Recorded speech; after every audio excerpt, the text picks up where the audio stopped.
Hello, welcome along to another episode of the Tasting Hour. I'm Jason. And I'm Gary. Today we are talking all things Ignite. We went to the cigar festival, the trade show. It's 2 weeks today because of the day of this podcast going out, where we actually caught up with some interesting people. Quite a lot of interesting people. We've got quite a few short interviews to talk about. There are also some other things coming out, which we'll cover later in the show. But I think the most important bit, because of the date that you're watching this, is that Trident Cigars, who you remember we interviewed in one of our earlier programs, are launching a brand new cigar, of which we have some, and we're shortly going to light up. Hopefully there are some in there. Hopefully, yeah, if they've done that to me, that would be pretty cruel. This is Trident's Most Secret. I've been looking forward to this cigar for a while. Mainly because I really love what they do. Right, let's open this up and see how bad this is. Oh, no, there are cigars in here. They weren't mean to us. No. It's an interesting little backstory to this. The cigar itself is a 6 by 52, so 6 inch. Quite a large Toro in that sense. Yes, it's quite a large Toro. I'll take that one out for me, hand that one over to you. That leaves me two later. Fun. Right. What they were saying is basically with Trident, it is all about the armed services. And actually, this is the SEO. So this is the Special Forces. And it is all about the war effort that was going on and all the spies and what they did. It's generally really worth having a quick look at their website and going through the little press pack they've done. Because some of it is actually quite some interesting stories. Yeah. So I think we've got a short little interview, which perhaps we will cut away. We'll get these lit up. Enjoy the interview. Hi guys, it's Hugh here from Trident Military Cigars at the AITS Ignite show. We're introducing our new Most Secret line, which is a 6 by 52 Toro. It's all around the SOE. We always like to contain a bit of history in there. However, this year it's all about the cigars as well. So we've got 2 years age on the leaf. We've also got a 1.5 year age rest on the cigar. And we've partnered with JRE Tobacco, which is, a lot of you'll know, it's connected to Aladino. So very excited. It's all about the taste of the cigar and producing a nice Habano cigar for you. So hopefully you enjoyed that.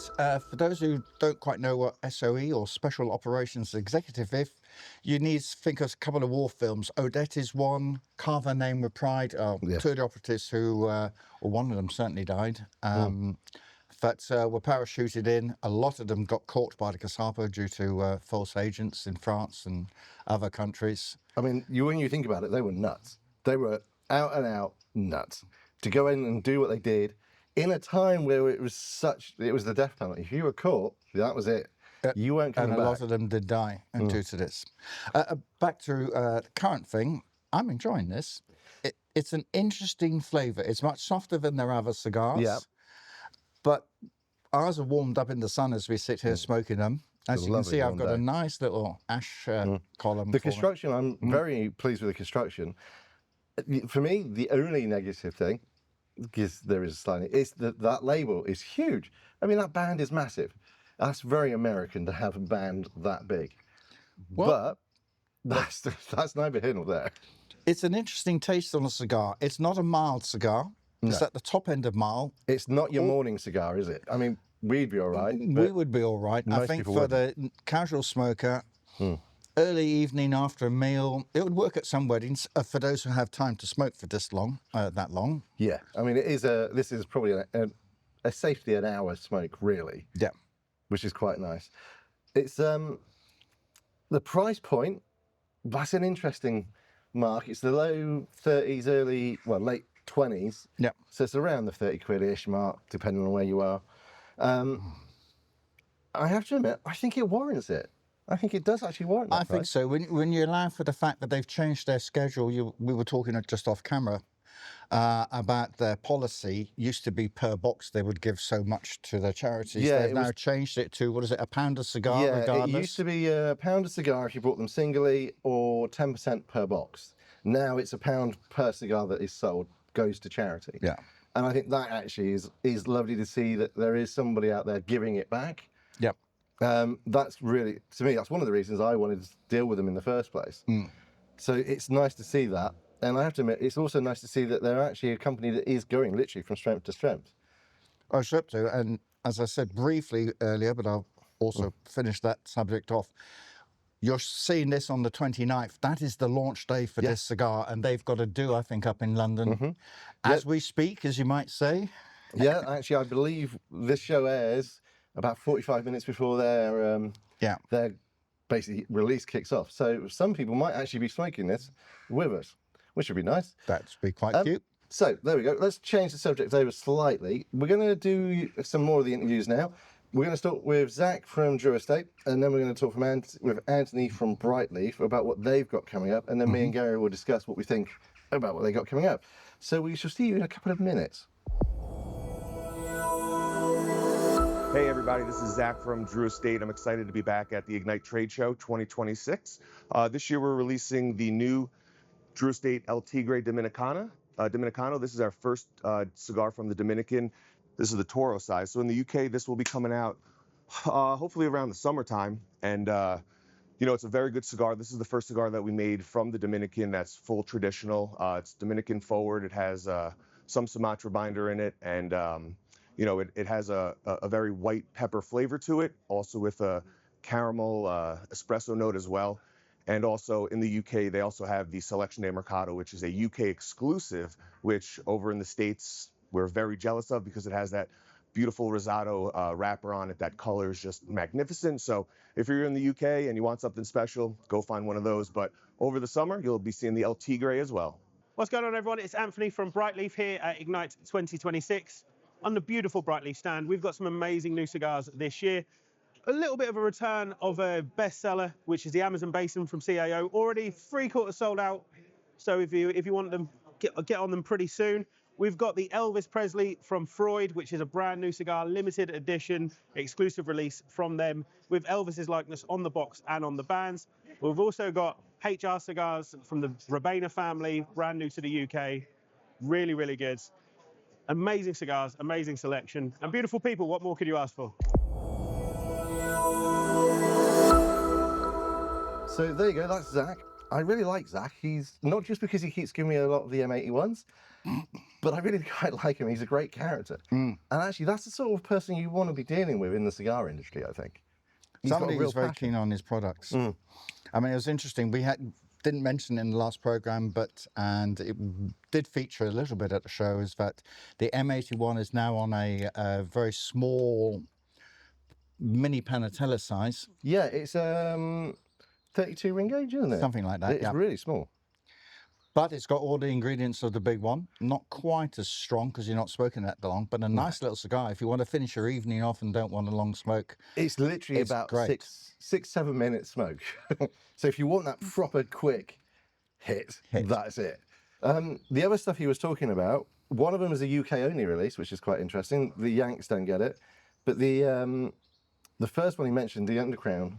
Was it the Undercrown? Yeah, it's the Undercrown, and that's an interesting one because the original Undercrown is the Maduro, which comes from the rollers all smoking a cigar which didn't have a lot of leaf quantity in their storerooms, so they were banned from smoking it in the factories because they were smoking more than they could pass out to make money.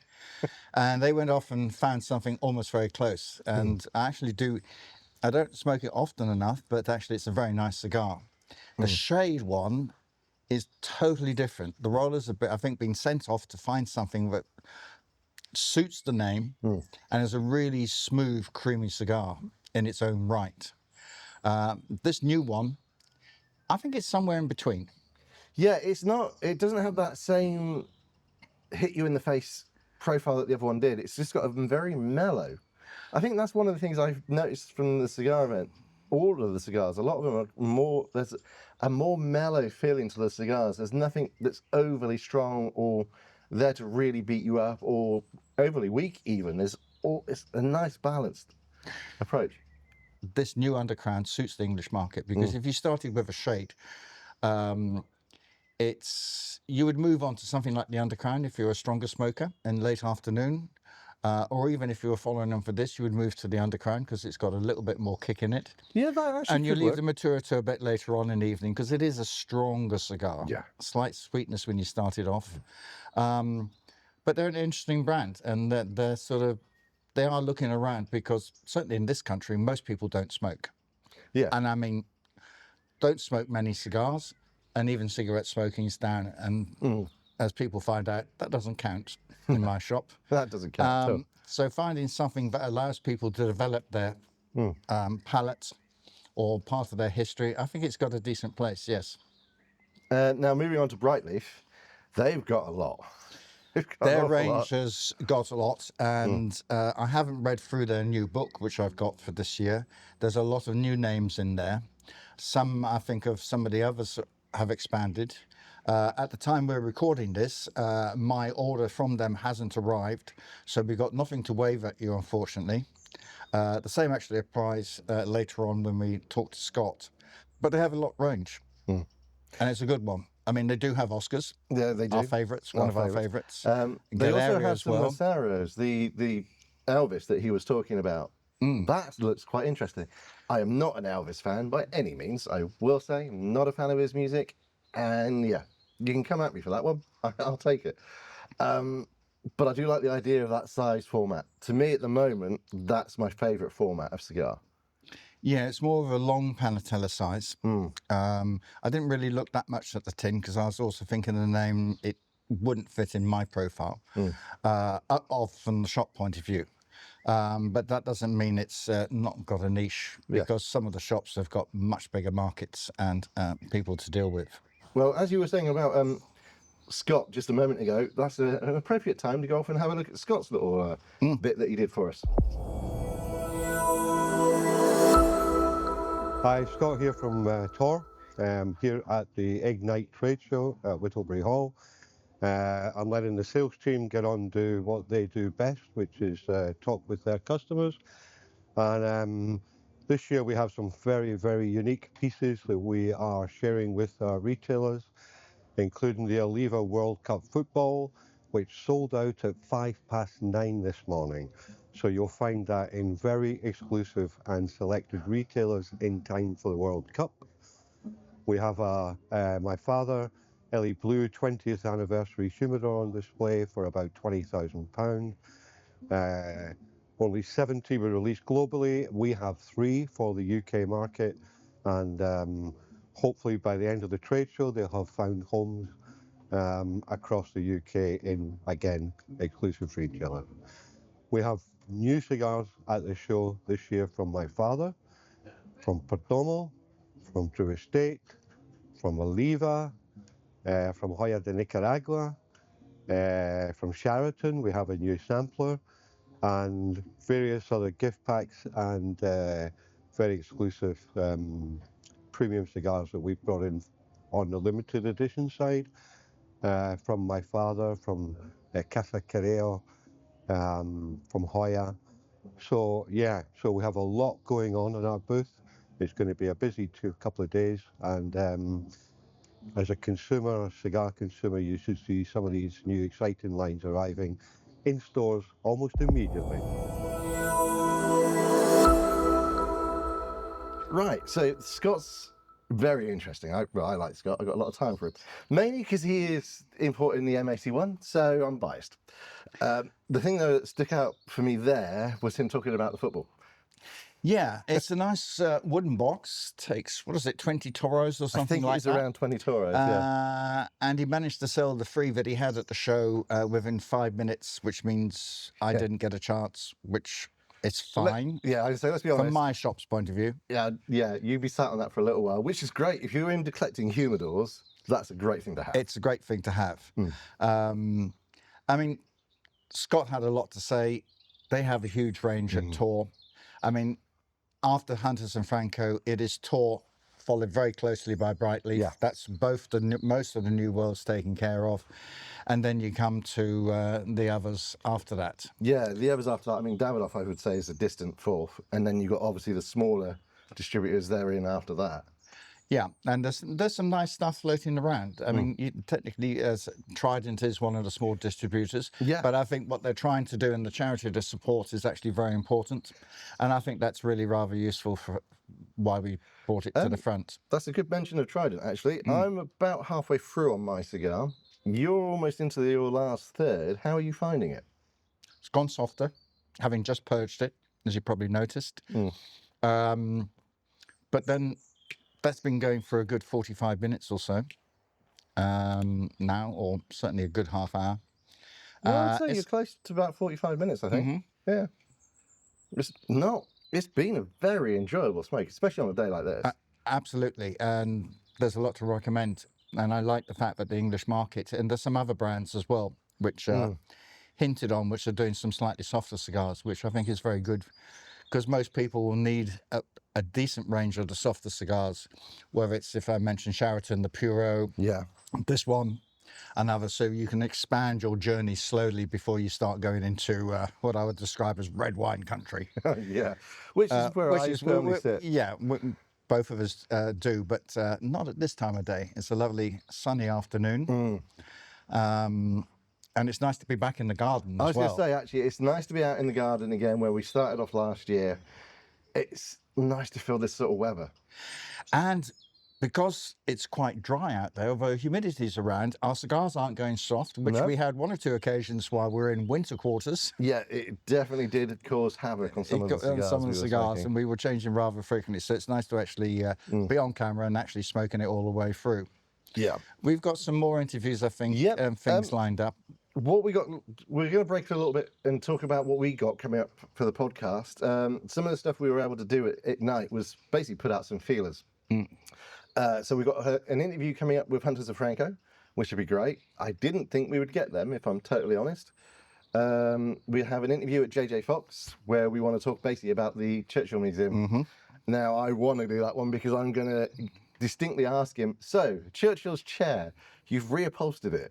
Is it still Churchill's chair?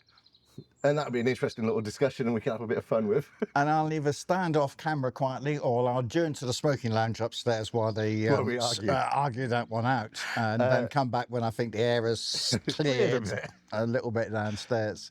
We've got Davidoff just up the road with Eddie. That one I'm quite looking forward to. That'll be nice if we can get it. Apart from some of the shorts you're going to see, and we do go to Davidoff and Hunters and Franco. Yeah, Davidoff is a good point. We've got the little short from Davidoff now, which is what they were telling us about at the show. And then we're going to jump in with Hunters right off the back of that. And then we're going to discuss that quite quickly in a moment. Enjoy. Hello everyone, my name is Roy from Davidoff Distribution UK. And we're here today in the Ignite show to introduce the new Zino Honduras. So this cigar will be launched at the end of June. Will be at the same price point as the Zino Nicaragua, but slightly fuller bodied. So it's put in 92% Honduran tobacco, that's the Ecuadorian wrapper. And the tobacco we use is from Copan and from Yamastran. As you can see, it's a bright red color compared to the original yellow Nicaragua color. And it will be available in Toro size, Robusto size, half Corona in both boxes, and the tins are pre-cut, so handy to put in your pocket and go out and about. So when you start smoking it will be a little bit more spicy, but it mellows out nicely, so probably 3.5 out of 5 in general. So hope you'll enjoy it. Thanks. Hi, I'm Ana Lopez from Hunter and Franco. This year at the Ignite Show, we have 3 new products to the United Kingdom market. We have Romeo and Julieta Sport Largos, Rafael González Panetelas Extra, and Fonseca Delicias. All of these 3 cigars are in brands with very accessible flavor, light to medium flavor, and in a very accessible size because they are classified within the Panetela size, which is perfect for less than 20 minutes of smoking. So this is something that we hope will attract the attention of most of the connoisseurs and also beginners. And of course, we are releasing something special. We are releasing a very small lot of the house reserves, Hunters and Franco. You know, these are cigars that have been aging for about 10 years, and we have a special selection celebrating the 50th anniversary of this show. So we are welcoming all the trade to this event, and thank you for having me today. Thank you.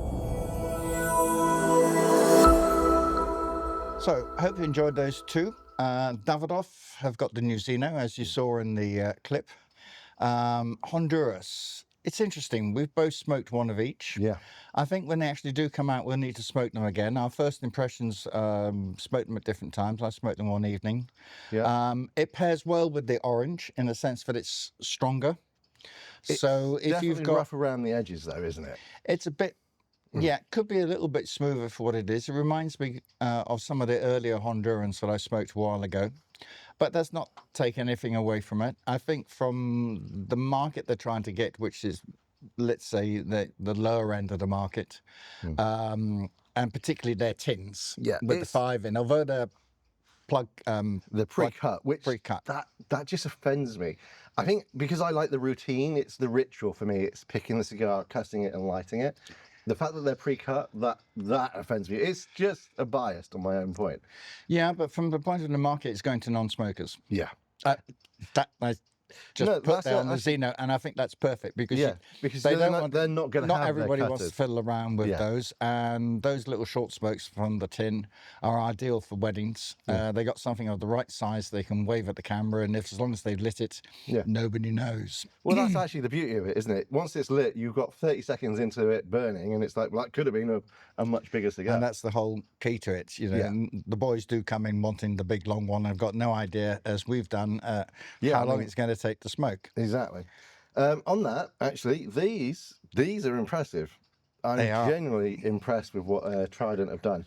I've actually gone on to a lager. It's actually an alcohol-free lager by All In Beer Company. They were also at the show. It's got that hoppy note to it, which is quite nice, which is what you want. And if you're the designated driver, I think it's actually a good one to have. Why not? Yeah. Orange juice and lemonade does tar after a while. Or Indeed. orange juice and soda. I can speak for fact on that one. Yeah. But yeah, I actually am genuinely impressed. That's one of the first alcohol-free lagers I've drunk that I've actually gone, actually, I don't mind. Yeah. The Hunters one, I think, was also quite interesting in the sense that they got quite a few ideas out there. How they'll do is another matter. I mean, the situation in Cuba is, well, the US fleet's parked out of it and they're banning anything going out. So quite what happens there, it's a problem. It's a problem. It's frustration, isn't it? It's not even, you can't say it's the old guard. It's not even Hunters and Franco are the problem. It is generally the world economics and governments at the moment are the problem there. And I think it's a touch of bully point. What they're going to achieve, the people that they're trying to do a similar kind of thing as they did with Iran, and that's not going to work because the top end is there, and most of the people at the bottom are unaffected by anything, apart from they're struggling. They're struggling, and I think that's. It doesn't leave me comfortable. No, it doesn't. And probably a lot of other people as well. Indeed. Right. In that situation. Before we go into politics, let's not go into politics. We'll be here a while. We've got a couple more smaller distributors to talk to. We'll go to those in a moment. And then we've got the other feature for this month's show. So, yeah, let's go off to Key to Say. That's how it is said. Something like that. It So looks like that. They're going to be the first lads we talk to, and then there's another one off the back of that, and then we'll come back and discuss it.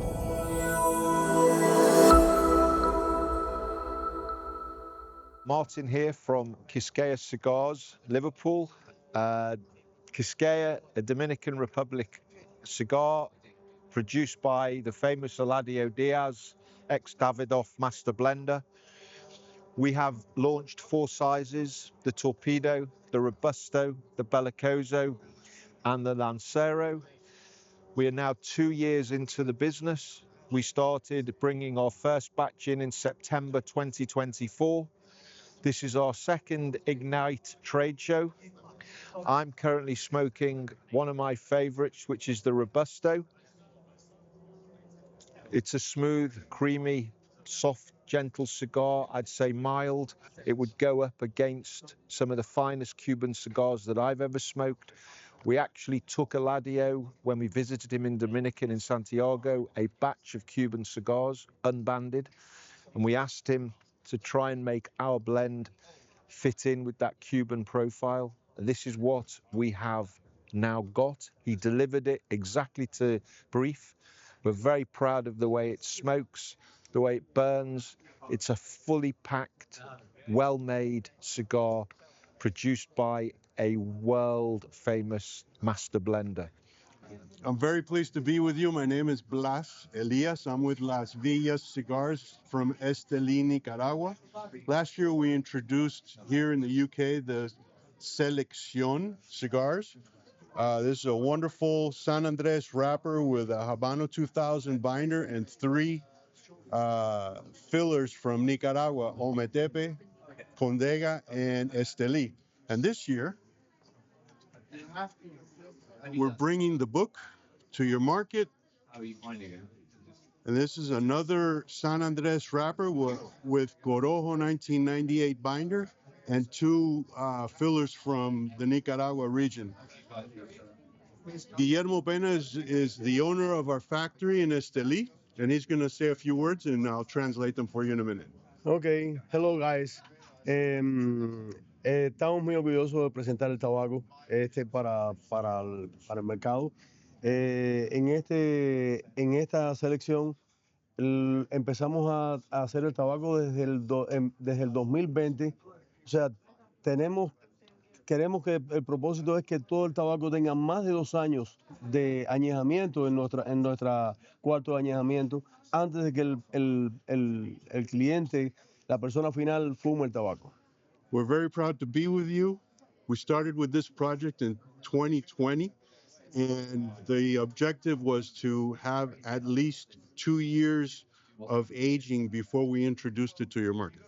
Yeah. So, key to say, there, I probably said that wrong, but anyway, correct me if I said it wrong, leave a comment. That's an interesting one. They took unbanded Cuban cigars to their roller and said, match that profile. It's an interesting way of doing it. Yes, it is. Interesting how it would affect. I didn't get a cigar to smoke. I think you did. Yeah, they gave me one when I did that little chat with them, which was nice. I'll be honest, it's definitely got a Cuban-esque note to it, but it's almost like I want to say a flat version of a Monty 2. Give it another year of aging, because obviously I think these are produced mainly for the show, so they're quite young still. Give it a year, let it sit for a bit longer, and I think it'll actually become something quite nice. That would be interesting to see. It's probably worth just letting them rest in the side if you've got them. Which also takes us to the last one we looked at. I actually came out and got you because I got introduced to the 2 gentlemen. And when I found out that we had a supplier there and the farmer who grows the tobacco, I thought that was something too good to miss. It is, actually. Because it's unusual for the show. You mentioned that as well. That roller, he actually has rolled some custom cigars for us, which we've got. I think it was 6 in the end. We got 2... 2 light ones. Yeah, and 2... darker ones, I don't know what they are. And actually, they did turn around to us and say they're not even sure what tobacco is in there. So we're going to do the same technique as we did with Rocky Patel. Yep. If for those who remember, from the Rocky Patel show, they weren't Rockies. They were the whatever they were. You remember the cigars Cuban from ladies, the 2 programs where we smoked them. So we're going to leave all of them 4 months. For 4 months.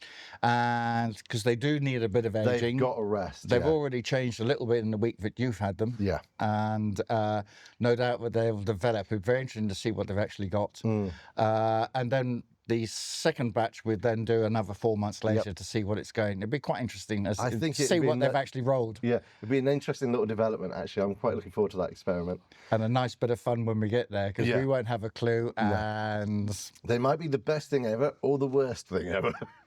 I got a feeling that we won't be too disappointed. The initial bits, they're not going to be weak cigars. No, it's a question of where they actually mature to. Oh yeah, as they go through the process of going through. Right. I think we're going to leave Ignite for a little while. Let's go off and talk about the other subject we wanted to discuss in this month's episode. It's a bit more into men's mental health, because I think that's important. This time it's a charity called Men's Shed. Now, there are several charities all over the country. Basically, it's where men, basically like-minded men, go and they do stuff for the community. So whether it's helping out with schools or just taking care of local park benches, all that sort of stuff. It's a nice little chat that we did. Go and watch it, and then we're going to come back and discuss it.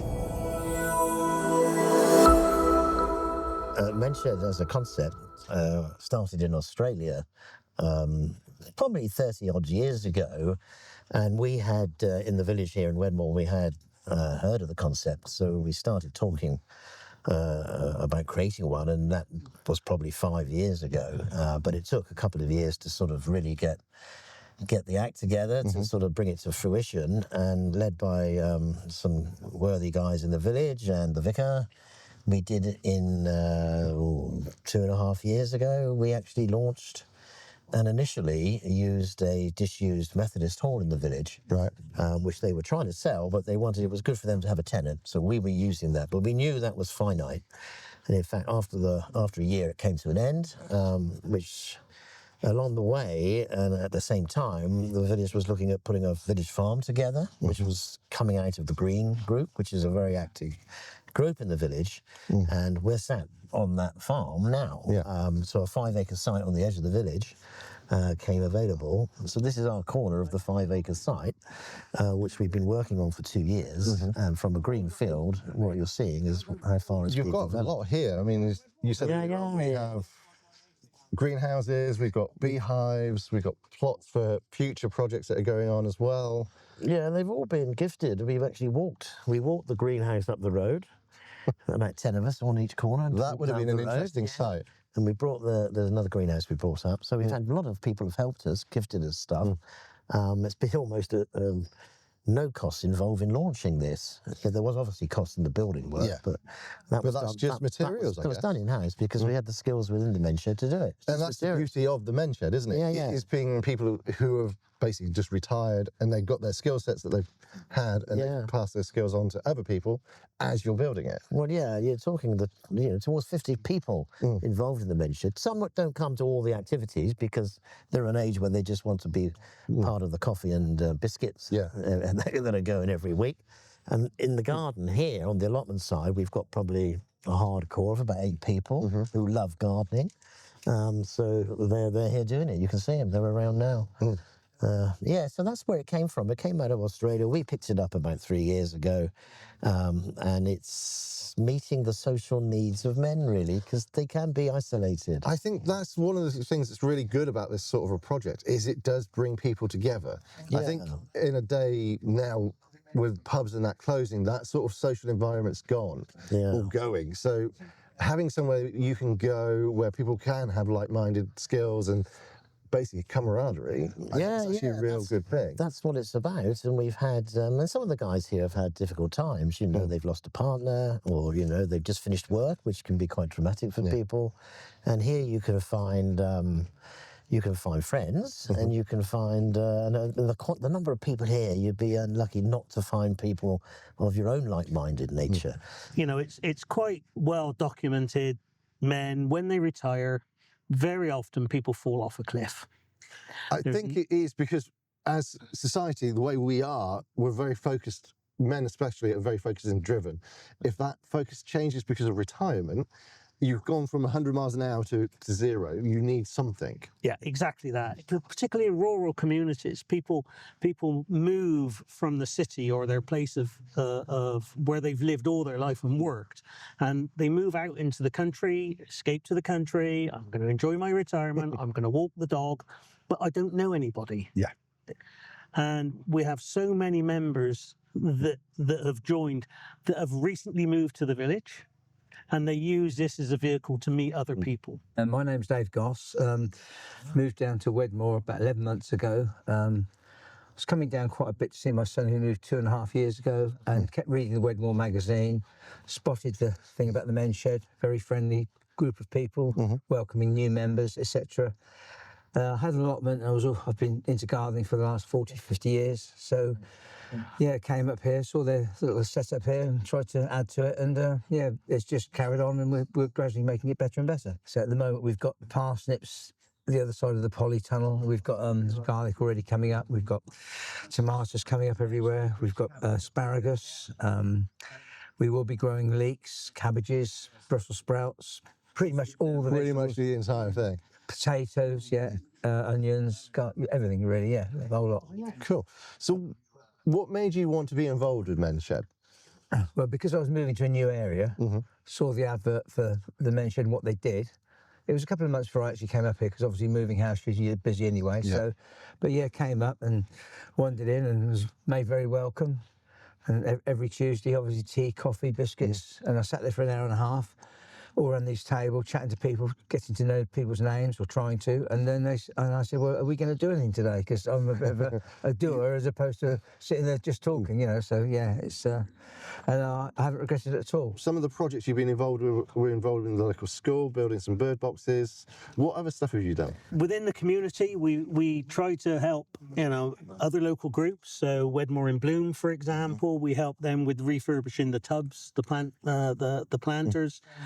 We've done work with the local church. There's been a big refurbishment program inside the church, removing pews, building some storage within the church. So we've been involved in that.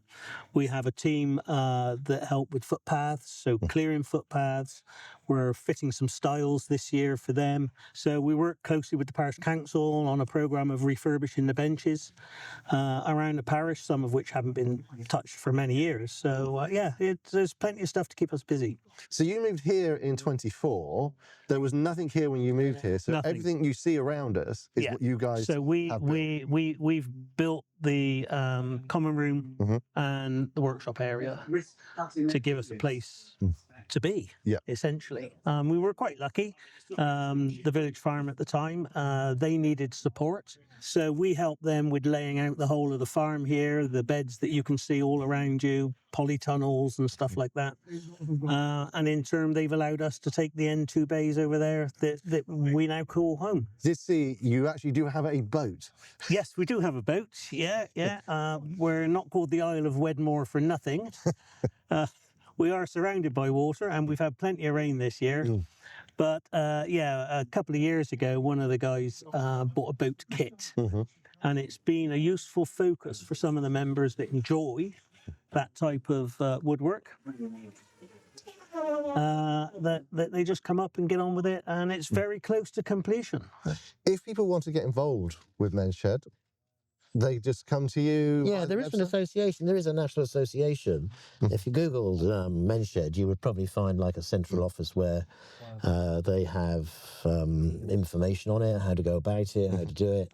Yeah, they've visited us once, I think. And we're one of the bigger men's sheds, I think, with the numbers we've got. And we're lucky to have the sort of space we've got. So that makes a difference. Yeah, I'd imagine if you're in a city, you're a lot more restricted in terms of You're space. going to be restricted, and you're trying to find premises really for nothing, really, no cost, which is not easy to do. So, there's various. I know one of the local men's sheds meets at an old railway station, which is no longer used. So, you've got to be imaginative what you're going to do. Where you're going to take it. Yeah. But that's what it's all about. It stretches the mind. And it's amazing what you can achieve when you all work together. Yes. With so much skill base within it. So that's good. It is good. So there you go. That was Men's Shed in Wedmore. We featured them because they're one of the biggest in the country. If you're interested in something like that, which I think, personally, from a men's health point of view, is very important to keep yourself active. We'll put all the details in the description of this video. You can go find the charity, go along, see where there is one close to you. This lot actually do have an event coming up. We'll put the details in there for that as well if you want to go along, if you're local to us. I think we were saying off camera that it is very, very important to do this. Yeah, I think so. As somebody who's 71, technically could have retired 5 years ago, rather. The one thing I learnt from my mother having dementia and the way the mind slowly slows down, I think it's very important. We shouldn't switch off at 65 or 66 or 67, whatever it's going to be, as people watch this. And certainly from my point of view, people ask, well, when they come to work, well, I enjoy what I do. Yeah. I think that's and it. it keeps me mentally active, not only thinking about the shop, but it's the social connection. Exactly, yeah. I think that's where people go wrong. They go, oh, I've retired, that's brilliant, I can do what I want. 6 months later on, they're going stir crazy because their entire working life has been structured around physically doing stuff and meeting people and seeing people. Just suddenly stop dead. Well, Doesn't work. It goes back to that old adage from years ago where people retired at 65 and were dead by 68. Yeah. Because they died of boredom or lack of mental activity. Yeah. And I think that is important. You can't just switch off, and you shouldn't do. It doesn't matter that you finished your job. Yeah. You can spend so long doing your garden, and it does matter that you keep the brain ticking over. It does. It's not, I mean, activity is not about going for a jog every day. It's the social connection as well. I mean, I think one of the things from COVID time is all those lockdowns has led to a lot of mental illness going around. Yeah, and I think it really has. We're a social animal, and being shut down from a social point of view, I think, is actually very dangerous to our mental health and well-being in a lot of different ways, and it'll affect different people differently. Yeah, I think that's why doing this sort of thing is important, and I think highlighting this sort of stuff is it's something that we can actually do for people, because I don't think a lot of it gets talked about. It just doesn't. No, and hats off to them. I think it's a great idea, and if it helps people when they come to retirement age or for whatever loss or things like that, it's a great way of escaping. Not everybody. I think there's one case we know about from off camera when we were out there, was that people lose people and their purpose in life can be disturbed. So having an alternative to the pub for most people is actually very important. Also, I think in this day and age, as we actually did say in the interview there, the pubs are closing. There isn't that sort of community anymore. Well, so if you're not going to go out and do this or have access to this, you're going to struggle. Yeah, because it was in the news about 3 weeks ago that since the beginning of the year, it's nearly 2 pubs a week have been closing. Yeah, and that's a lot. Anyway, let's cheer things up a bit. Yeah. And go on to our next cigar. Now, I like the branding of this cigar. This is one of the ones you brought back from Germany. Yeah, I got it in Germany because Andaludo as a type is sold by, there is one sold by La Hora, Dominican. This is also Dominican. So it's something you'll find probably when you're abroad, although you might find La Hora as well. So it's interesting to smoke. What I also like, if you'd like to just show the bottom, is that you have information on the aging process of the cigar, which I think is really neat because most people don't. No. Although, as we found out, yeah. even with the last little podcast episode from the show, they were aging their cigars for 2, 3, 4 years. Rocky Patel does it with his aging process of the leaf before he makes it in to get the consistency of flavour. And I think that's something that's not normally thought of. Cubans traditionally are maybe 2 years old or 3 years old when we get them. Yeah. And in then the old days, away. which is not now happening. No, and even some of the new worlds are coming out fairly fresh.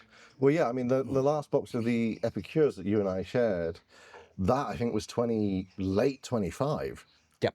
So, I mean, that was literally less than 6 months old. Yeah, I have got some Cubans in there where the box is 21 or 23, which isn't too bad. At least they've sat in my cabinet aging nicely for whatever it's going to give with the conditions in Cuba. One thing from that, don't forget, please to, if you like us, please subscribe to us and tick the like box. Yeah, and drop comments, you know, just generally, yeah, it's also good if you do that because then it gives us topics to talk about. I know some people have actually commented about they really appreciated your stuff on Germany because it's given them something to look for when they go out there. Yeah, and I think that's very important. Different countries have different types of cigars. You know, just because what we sell in this country doesn't mean you're going to find abroad. I mean, there was one little comment made by somebody at the show that why you've got all these foreign cigars. Because people go abroad and they need to know it's not just about us. Yes, you need to know what we're selling in this country.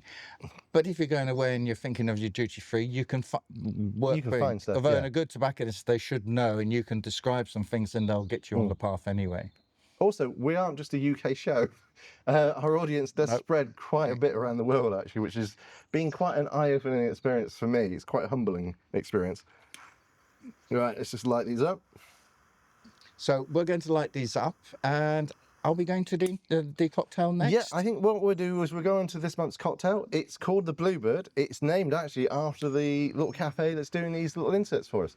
So go and watch that, and then we shall discuss it in pairings in a moment.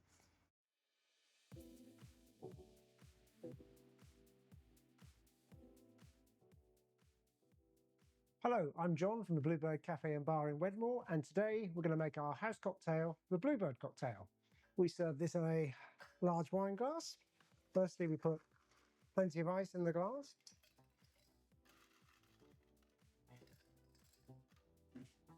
now we need the ingredients. Absolute vodka. We're going to need some lemon juice and some soda water. And the important one, some blue curacao to make it blue. So firstly, we have a single measure of vodka. Also a single measure of lemon juice. And that's 25 mils, our single measure. To give it the fizz and the sparkle, that's the soda water going in.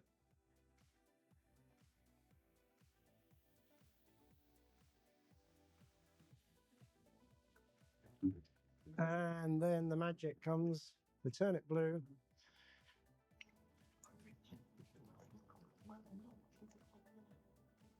With the blue curacao on top. Okay, then just to finish it off, we're going to bring in a piece of orange wheel, a straw on top. There we go. That's your Bluebird cocktail. Thank you, John. So this is traditionally a very summery sort of cocktail. So you want something that's going to cut through the lemon, especially. So for me, definite strong lemon in that. You want something that's going to be light and floral. So I would pick something like this, the Cigars 54. So I picked the Cigars 54. That is a very light cigar, but that is a very light cocktail. Yeah, but it's also got quite sharp taste to it. It's light and refreshing, but it's also got quite sharp taste. So you don't want something too strong because they will hide each other. Yeah. Lemon can soften the drink, but actually go for it. Curacao is not. It's quite sharp in its own right. My memory serves me right from years ago. But actually, Curacao is a good shout. I think actually our Tridents earlier would have done muster on that one, and some of the other cigars I've briefly mentioned earlier in the program probably would as well. Yeah, I think you're right you need about a the lighter Trident. cigar. Yeah, that Trident actually would have been a great first drink with that cigar would work. So you'd have it as the first half of that cigar, and then you'd have something stronger to finish it off as the cigar builds up. Those of us who like the M81 won't. No. Well, you lose the cocktail, that's for sure. You wouldn't taste the cocktail at all. I have to admit, personally, I am not a fan of lemon. I have a real issue with lemon. I'm very odd. If I have lemon, I taste it for like 3 days after I've had it. So for me, that is not a cocktail I liked, but the pairing does work. And actually that pairing takes away some of the bit that I don't like. So it makes it palatable. Let's change it on slightly and go back to Ignite. This is probably someone I've known this guy for a decade, if not more. When he first started in the cigar trade back in, I think 2016, 2015, when I was working in London. This is Georgie Franks, who is the UK director of Foundation Cigars. This is what his little bit from Ignite did for us. Good afternoon, I'm George Frakes, Director of International Sales of Foundation Cigar Company and MD of 1573 Cigars here in the UK. And we are here at the Foundation Cigar and 1573 Cigar booth at the Ignite Show, the AITS Ignite Show 50th anniversary. And we've got some really special things for you today, folks. Do I sound like a TV host that you wouldn't trust? Probably, but let's go. So, you've got here the Highclere Castle Victorian. This is a recreation of a 19th century cigar, actually from the records of the cigar smoked by Edward VII at Highclere Castle in the late 19th century. You've got the Charter Oak. This is an incredible cigar, completely upset the whole cigar market in a very funny way, because this, you won't find tobacco at this price point of this quality. The way we've done this is quite long-winded, but maybe I'll talk to Jason at some point about how we've actually achieved this. Now, here's the Tabernacle. Nick Melillo of Foundation Cigar Company is an absolute legend. We're based in Connecticut. We're the only cigar company based in Connecticut. And this is the highest quality Connecticut broadleaf you're going to get, bar none. It has the highest natural sugar content, highest natural mineral content, highest natural oil content, highest price, highest demand, lowest supply of any single cigar tobacco, and this is the best of the best you can get. This cigar right here, I'm personally banned from smoking from our UK warehouse because I have smoked too many of them and jeopardised supply. I highly recommend you try it. I can't legally say that, maybe that's not advertisement, folks, I will say. This is the Olmec. Now this here, this wrapper leaf is the original tobacco as smoked by the Olmec people. The Olmec people were the first cigar smokers 5,500 years ago in the San Andreas region of Mexico. In many ways, the mother culture of the Americas in terms of civilizations predate the Mayans and the Aztecs. Originally started trading tobacco and tobacco seeds with the Taino and the Arawak, Jamaica, Cuba, throughout the Caribbean. It is the origin of cigars themselves. And this wrapper leaf, this seed, is the second oldest seed in the agricultural world still in use, and the oldest tobacco seed still in use today. Really hard to work with. That is the original cigar tobacco from the original cigar smokers, and that is the first ever picture of a cigar. That is a stone carving from the Olmec people 5,000 years ago. This one, they're huge stone heads. And I love that. It's got 2 bands, 2 gold bands. One is a foot band. It's a limited edition, folks. Year of the Olmec. Now, here we have the Upsetters. This is a really interesting line featuring a lot of Jamaican tobacco. We don't use a lot of Jamaican tobacco nowadays, but Jamaica was considered the second Cuba, if you like, in historical terms. And, for instance, the cigars smoked by Winston Churchill during the Second World War were predominantly Jamaican due to having to trade with the Commonwealth. When you see the pictures of him walking through the docks after the docks were bombed, he was smoking Jamaican cigars. It's really interesting. And this is a real homage to Jamaica, and Jamaica as the upsetter in the tobacco trade. Now, let's bring it to the table here. Yes, folks, we've got the wise man. These are the wise man Maduros, the Corojo and the Corojo and the Maduro in the Lancero, a collaboration with Don Pepin Garcia at My Father. These are produced at My Father. It's a foundation blend through and through, made with Nick Melillo, but this is My Father filler, My Father wrapper on the Corojo. Really hard to blend, an all Nicaraguan Corojo Lancero. It is phenomenal. And you've got Connecticut Broadleaf wrapper here. Nick is the chief of Broadleaf, and this is an amazing cigar. We've got the 10-year anniversary. This will take about 20 minutes to talk you through it. I'm going to talk you through it in about 2 seconds.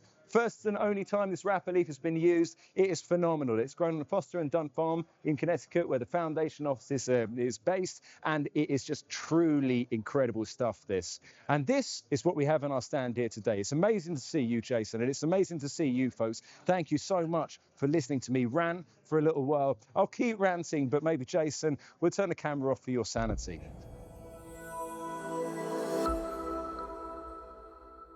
So there's George, very concise, fast talker. If you've had to repeat that section a couple of times to catch it all, do. I would say, George, I love him to bits, but he's like a 5-year-old on E-numbers. He just literally goes. Wait till he hears that. Oh, I hope he will find that funny. If not, he'll tell me. But no, he is, and I like him a lot. And what he's done for foundations influence in the UK, I think is amazing. He's really put his heart and soul in that. I should point out the cigars he was talking about are very much at the more elite section. So where you're going to find them, I think, would be limited to the bigger shops. Yeah, I think so. That's nothing against them. It's a pricing thing. Yeah, they sit alongside other expensive cigars. It's almost like the Davidoff variation, really. It's that price point. It's that higher end of the market. But the mixture of sources of where they get the tobacco from, I think, is fascinating. Yeah, and you get people to do stuff that they're not doing for other people. Yeah. Having said that, why not? Because we know of 2 companies who have decided after making cigars for loads of people to make their own. Yeah, I mean, Plasencia are amazing. Yeah. I don't like all of them, but the majority of them are brilliant. But that's a good thing, that I don't like them all. And I think that's actually a really important thing, because we all have such different tastes. Yeah, and I think that applies. Even the Cubans, most people don't realise that Hoyer and Upman are at the at the lighter level, and you move up and you finish somewhere up around Ponticus. Yeah. When they got the right leaf. When they have the right leaf. Well, and that's nothing to do with the farmer. It's just the situation. It's just the situation as it stands. Meanwhile, I'm finding this is lighter than the La Aura one. I'm actually a little bit, I will be honest, I'm a little bit disappointed. I was expecting more of a kick. So was I when I lit it up, but actually this is it's mellow, but in a nice way. Yeah, the flavours are there. It's a good cigar for a day like today. It is, and I think the aging process, which is on that leaf, is probably what's making it lighter. Yeah, it's giving it time to actually age out and let it actually sit and rest, and the leaves combine. Right, that pretty much gets us towards the end of the show. I think there's one more thing we have in Yes. future shows. You've seen the shorter podcasts. We've got a series of, well, hopefully a very busy day in London coming up, where we will be doing, hopefully, certainly an interview with Anna from Hunters. Yeah, that's the Hunters of Franco Amazing we were woman. talking about. Her background, she's Cuban, was involved in Habana Cese in Cuba. Yep. And very fundamental in the construction of the Trinidad cigar. In fact, she was the main driving force behind Trinidad. With all the thing. And quite frankly, what she doesn't know about cigars, when you talk to her, very passionate about the crafting, that should be an interesting interview. Hopefully, again, if we can tie everybody to the same day, we are going to continue with Davidoff of London. Yep.